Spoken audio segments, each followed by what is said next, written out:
ఇప్పుడే ఎన్గోల్డ్ బయర్స్ కి కాల్ చేయండి. మీ తాకట్టు బంగారం కష్టాలకి గుడ్ బై చెప్పండి. సింగర్లకు ఎంత ఇదే కదా మీ instrument and your its all connected కదా. ఏంటి చిత్ర గారు, ఈ తరం గాయని మండలిలో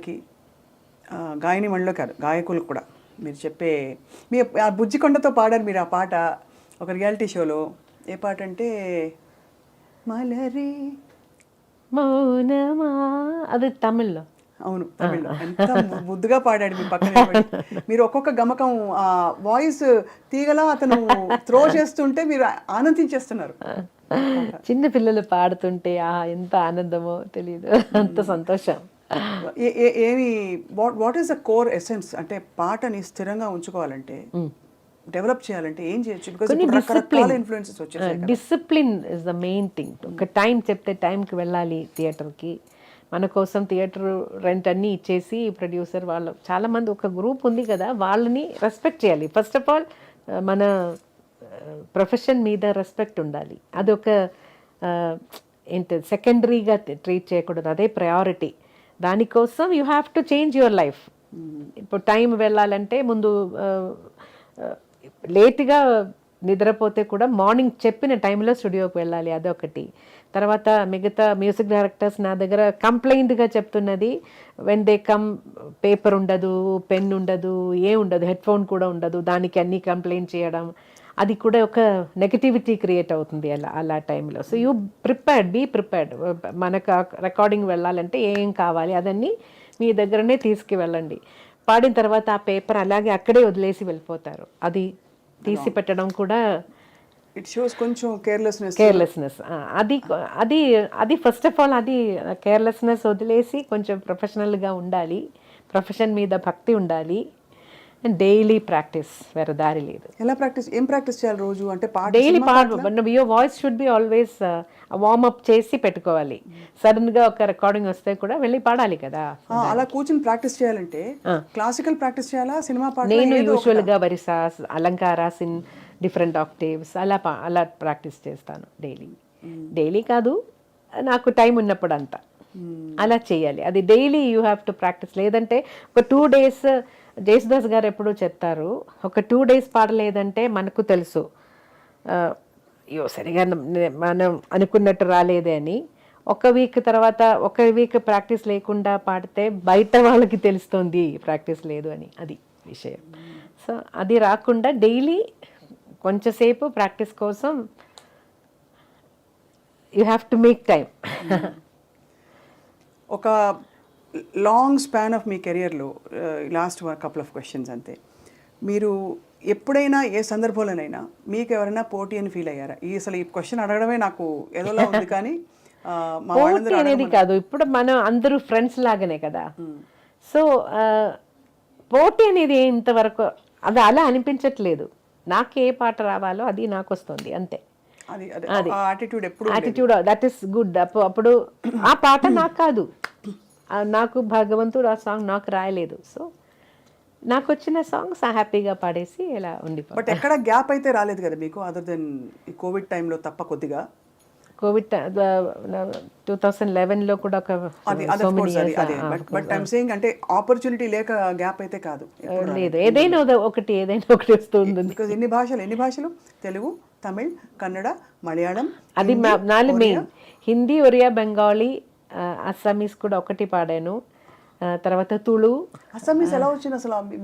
హౌ డిడ్ దే ఐడెంటిఫై? చెప్పినట్టు అలా రాసేసి పాడేసాను. మీకు ఆపర్చునిటీ ఎలా వచ్చింది? Is it album? ఫిలిం కాదు, ఆల్బమ్. సో అలా. అండ్ బెంగాలీ, పంజాబీ, రాజస్థానీ అంటున్నారు. రాజస్థానీ. ఇప్పుడు ఎన్ని పాటలు పాడారని అఫ్ కోర్స్ పబ్లిష్ అయిన ఇన్ఫర్మేషన్ 25,000 పైగా అంటున్నారు. 25 కాదు, అది అంత లేదు. నాకు తెలిసిన వరకు 18,000 ఉండొచ్చు. అయితే ఇప్పుడు స్కానింగ్ జరుగుతుంది కదా, సో టాబ్యులేషన్ అయిన తర్వాత చెప్పేస్తాను. కొన్ని బుక్స్ మిస్ అయింది నా దగ్గర నుంచి. నా మదర్ దగ్గర నా పాత సాంగ్స్ అన్ని ఇంట్లో పెట్టేసి అది చెత్తలు వచ్చి అదే కొన్ని బుక్స్ స్పాయిల్ అయిపోయింది. అయ్యో. సో అదన్నీ నా దగ్గర లేదు. చెదలు అంత మంచి పాటలు తినేసాయా? సో బట్ మీ అంటే ఇంత సాధించి ఇప్పుడు మీ సంగీతం అలా ముందరకెళ్తూ మీ లక్ష్యం ధ్యేయం అంటూ ఏమన్నా ఉందా? అంటే లక్ష్యం అలాంటిది అలా ఏం లేదు, వచ్చిన సాంగ్స్ పాడేసి అలాగే వెళ్ళిపోలే అంతే. ఎక్కువగా ఏదైనా సాధించాలి అలాంటిది ఏం లేదు. ఏదో ఇప్పుడు మనం అప్పుడు అలా ప్లాన్ చేసినా కూడా అది అన్ని తలరాతాలు ఇప్పుడు నేను చాలా నాకు నమ్మకం వచ్చింది. మనకు ఏదో గాడ్ డిసైడ్ చేశారు, దట్ విల్ హ్యాపెన్, అది తీసుకోవాలి అంతే. అది యాక్సెప్ట్ చేసి ముందుకు వెళ్ళాలి. చిత్ర గారు, ఒక చిన్న ర్యాపిడ్ ఫైర్, చాలా అయ్యో కానీ ఈజీ ర్యాపిడ్ ఫైర్, ఇదేమి కష్టమైన చాయిసెస్ ఏం కాదు. ఓకే. చిత్ర గారు, ర్యాపిడ్ ఫైర్లో ఫస్ట్ క్వశ్చన్, మీ ఫేవరెట్ రాగం? ఫేవరెట్ రాగం ఆనంద భైరవి, సింధు భైరవి, అలాంటి పాట. All time favourite singer, male or female, any generation, any country? Janakamma. All time favourite music director? అది కూడా కష్టం. శరత్ గారు, ఇళయరాజా గారు, ఏఆర్ రెహమాన్ గారు, అదే కీరవాణి గారు, మణిశర్మ గారు, ఇంత లిస్ట్ ఉంది. అదే అందుకే అది కష్టం అన్నాను. అందరూ. All time favourite co singer? అది కూడా కష్టం. అక్కడ యేసుదాస్ గారు, ఇటు బాలు గారు, ఎలా చెప్తారు? మేము అన్యాయంగా అడుగుతున్నాం కానీ ఇద్దరు మీరు రెండు పేర్లు కూడా చెప్పచ్చు. ఇలా ఒక స్టిక్ ఏదైనా ఇస్తే, నాకు ఇష్టం లేని క్వశ్చన్ ఇస్తే టక్ అలా ఇస్తాను. అది మీరు అయితే మీకు ఇష్టమైన క్వశ్చన్స్ బోల్డ్ అడుగుతాం, సో దట్ మీరు ఆశీర్వచనాలు అలా పడతాయి అన్నమాట. ఇష్టమైన భాష? తెలుగు నాకు ఇష్టమైన భాష. అయితే నా మదర్ టంగ్ మలయాళంని నేను మర్చిపోకూడదు కదా, సో అదే రెండు కూడా చెప్పచ్చు. సో సుశీల గారు, జానక్ గారు, వాణిజ్యరామ్ గారు, ప్లీజ్ చూస్ వన్. నేను చాలా క్లోజ్ జానకి గారితో. జానక్ గారితో బికాస్ జానకి గారి పర్సనాలిటీ ఇలా ఆల్వేస్ దట్ ఈస్ జానకి అమ్మ. అదర్ దాన్ హర్ సింగింగ్ కాకుండా పర్సనాలిటీ కూడా, we always feel very close to her. She keeps us like that. She always embraces her. నాకు అన్నం కూడా ఇలా నోట్లో వచ్చేసి అంత పెడతారు, అంత అద్భుతం. She is so fond of your singing. కొన్ని సందర్భాల్లో చెప్పారు, ప్రపంచానికి తెలిసిన సుశీల గారు కూడా చాలా సాఫ్ట్గా, చాలా స్వీట్. అయితే క్లోజ్నెస్ ఇంకా జానకి అమ్మ దగ్గర. త్యాగరాజ స్వామి, స్వాతి తిరునాల్, దీక్షితర్, శ్యామశాస్త్రి, అన్నమయ్య. దీంట్లో నేను నా ఫస్ట్ కాన్సర్ట్ చేసినది డెడికేషన్ టు స్వాతి తిరునాల్. ఎక్కువ పాటలు నేర్చుకున్నది త్యాగరాజ స్వామి గారు. ఏ కీర్తన పాడతారు స్వాతి తిరునాల్ మీరు ఎక్కువ? ఒక కాన్సర్టే full dedicated to Swathi Thirunal. కృపయా పాలయ శౌరే కరుణారసవాస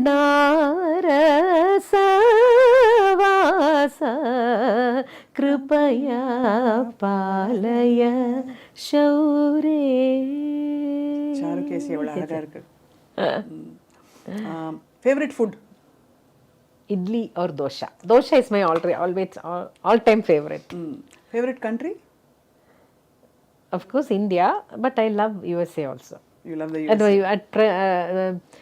ఎన్విరాన్మెంట్ నాకు చాలా బ్యూటిఫుల్ కంట్రీ. బ్యూటీ చూడాలంటే స్విట్జర్లాండ్. వెళ్ళారా స్విట్జర్లాండ్? వెళ్ళాను ఒకసారి. కచేరీకి వెళ్ళారేమో? కచేరీకి వెళ్ళాను. సో ప్రపంచవ్యాప్తంగా అభిమానులు సంపాదించుకున్న గొప్ప జీవితం చిత్రమ్మ గారిది. అయ్యో. ముగించే ముందు మీకు మాకు ఇష్టమైన ఒక పాటలోని ఒక రెండు లైన్లు, వేణువై వచ్చాను ఆ పాట, అది మనసుని ఇలా పట్టేసుకుంటుందా? వేణువై వచ్చాను